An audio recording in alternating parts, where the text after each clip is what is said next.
এদিনাখন নবী কৰিম সাল্লাল্লাহু আলাইহি সাল্লামে সাহাবাসকলক খুতবা দিয়াৰ বাবে মসজিদে নববীৰ মিম্বাৰত উঠিলে।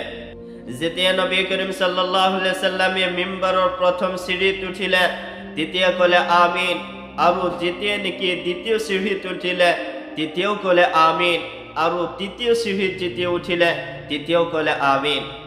সাহাবাসকলে নবী কৰিম সাল্লাল্লাহু আলাইহি সাল্লামক ইয়া প্ৰথম দেখিছিল যে সিঁড়িত উঠি প্ৰত্যেক সিঁড়িত উঠি আমিন আমিন কৈ আছিল।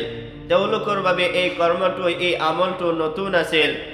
সেয়েহে তেওঁলোকে নবী কৰিম সাল্লাল্লাহু আলাইহি সাল্লামক খুতবাৰ পিছত সুধিলে, ইয়া ৰাসূলুল্লাহ, আজি আপুনি প্ৰথম সিঁড়িটো কলে আমিন, আৰু দ্বিতীয় সিঁড়িত উঠোতেও কলে আমিন, আৰু তৃতীয় সিঁড়িত উঠোতেও কলে আমিন, এনেকুৱা কিয় কৰিলে?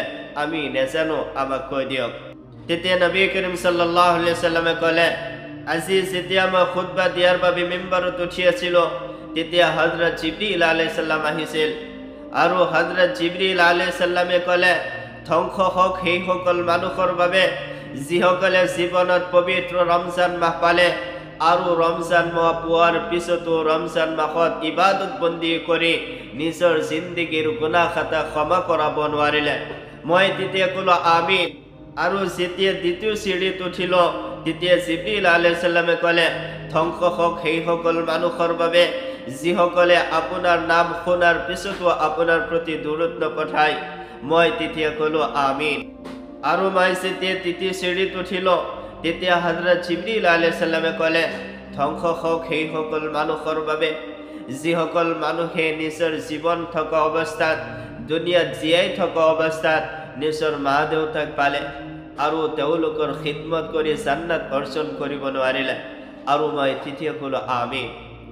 এই হাদিসটোৰ পৰা আমি তিনিটা বস্তুৰ গুৰুত্ব বুজিব পাৰো।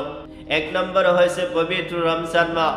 এই পবিত্ৰ ৰমজান মাহৰ ইবাদত সম্পৰ্কে বহু হাদিস আমি শুনিছো। বহু হাদিসত আল্লাহৰ ৰাসূল সাল্লাল্লাহু আলাইহি সাল্লামে এই পবিত্ৰ ৰমজান মাহৰ ফজিলত সম্পৰ্কে বৰ্ণনা কৰিছে। দ্বিতীয়তে আমি এই হাদিসত ৰাসূলৰ প্ৰতি দৰুদ পঢ়া যি গুৰুত্ব সেয়াও অনুমান কৰিব পাৰো।